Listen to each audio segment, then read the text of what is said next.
Hey y'all, so today we're talking about team composition, how to build a team that's going to make sense for your interactive project development, all the way from a small indie team of 2, 3, 4 developers, all the way up to, let's say, mid-size and then AAA studios. So one of the first things that I'll say is that I come from an industry and industrial background. So a lot of my experience has been on the small and medium size of interactive teams. So I would call that 4 to maybe 20 people. We will get into the AAA, and you'll notice as we get farther to the right that the list of names will just get bigger and bigger and bigger, which is helpful to indicate to you if you're looking to end up at a certain type of studio that you'll want to hyper specialize versus if you want to be more indie, small startup teams, you'll want to be a lot more generally aligned and be a generalist. So on the indie side of things, typically what you're going to see is a creative director that leads the creative vision.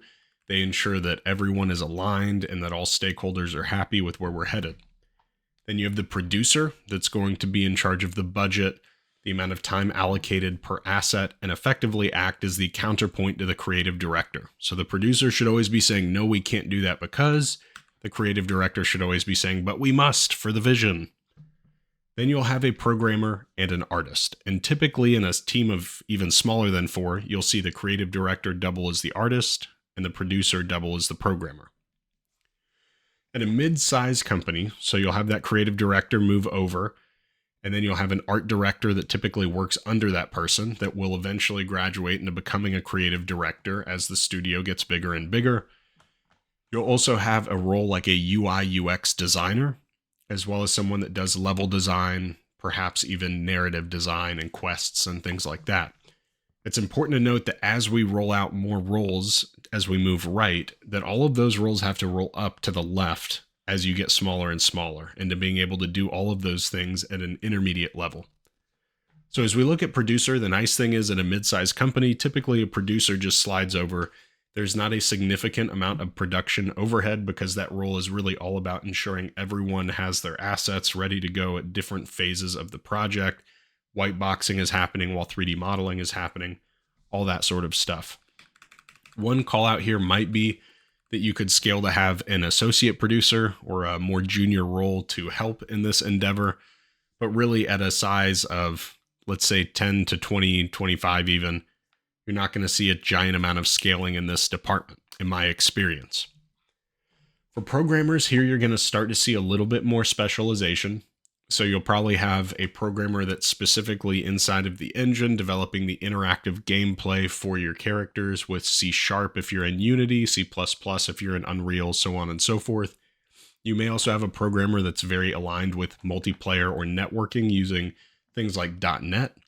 You may also at this phase start to get into having an engine programmer if you're working on your own interactive engine versus more of a graphics aligned programmer. So the artist now starts to break out into 3D art. So that would be all of your disciplines like modeling, rigging, animation, etc. Versus concept art or 2D art if you want to get into sprite generation and creation and things like that.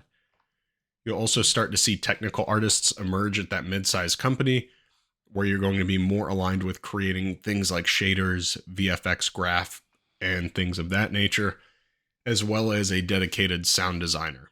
So if we take a quick look at the list right now, we have 1, 2, 3, 4, 5, 6, 7, 8, 9, 10, 11, 12, 13, 14 roles in a mid-size group that would be making interactive content.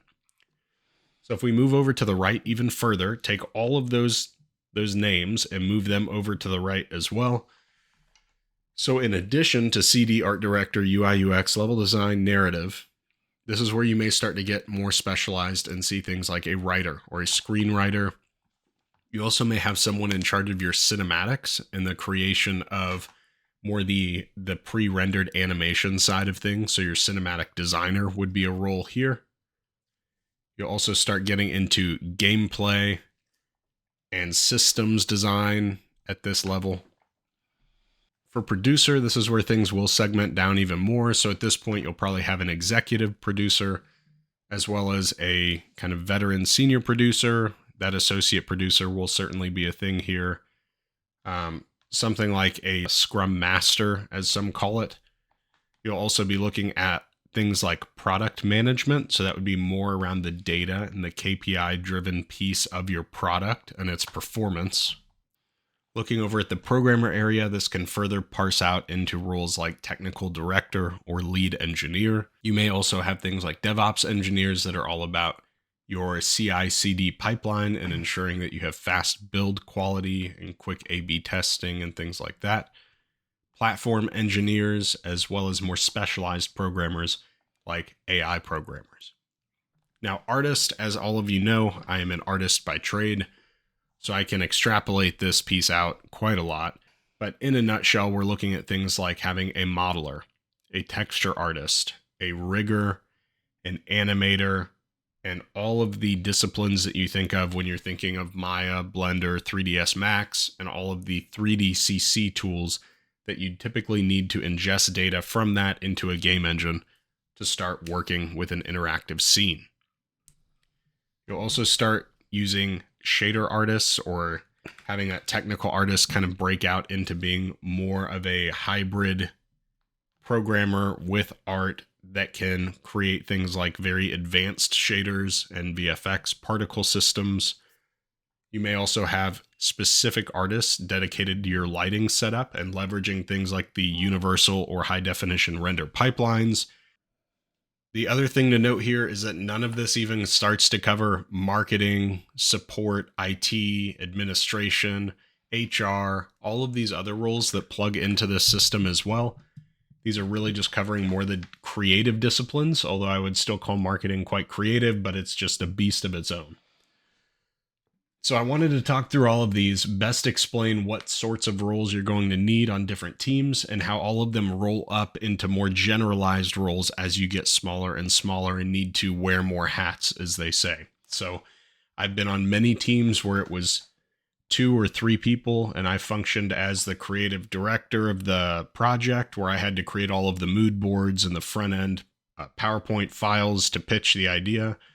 It got approved, then I would work with a programmer that could help create all of the interactivity. I would Gantt chart out all of the calendar time that we have and push that against a budget that we've allocated for the project. Then I would go in and start 3D modeling and checking off items from the box, move those over into Unity, work to create the lighting and all of the polish and visual effects inside of the editor, and then have a programmer add in all of their C# scripts and things like that as well. While this is certainly not a all-encompassing guide, I hope that this does at least give you some more perspective as to the size of teams, the types of jobs that you may want, and how you want to specialize or generalize based on the sorts of teams and sizes of groups that you want to work with in the future. This also gives you a really good litmus test for if you're trying to create an interactive team internally at an automotive company, for example. What sorts of roles do I need to have, and how many people do I need to get the job done at a minimum that I could then scale up over time? I always come back to the number of 2. If you have a programmer and an artist and you can really just crush with those 2 roles, making sure that there's good synergy between the personalities, you can accomplish a heck of a lot with just a couple folks.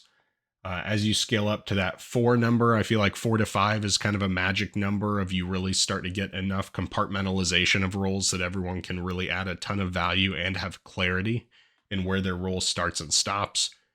As you get up to 15 to 20, it gets a lot more like a well-oiled machine where you kind of do what you need to do and then hand off your piece to the next person. And as you get up to that AAA quality, that's where I'd liken it even more to being in your box and doing your role. I've worked on a few larger animated projects with 30, 40, 50 people at a time. And typically with those, you start to see quite literally the lighting artist working on shot 1 and shot 13. They see no shot but those 2 shots that have been pre-made by an animator or someone up the pipeline. And all that you do is work on those 2 shots inside of Nuke or some other compositing software to make sure that all the lights work well. It's a lot of fun, and certainly if that's your bag, go for it. I've always really enjoyed, though, the smaller teams where I get to pivot and do different things often. So again, I hope that this was helpful. I hope y'all are having a great day. Please like, comment, and subscribe. and I'll see y'all in the next one.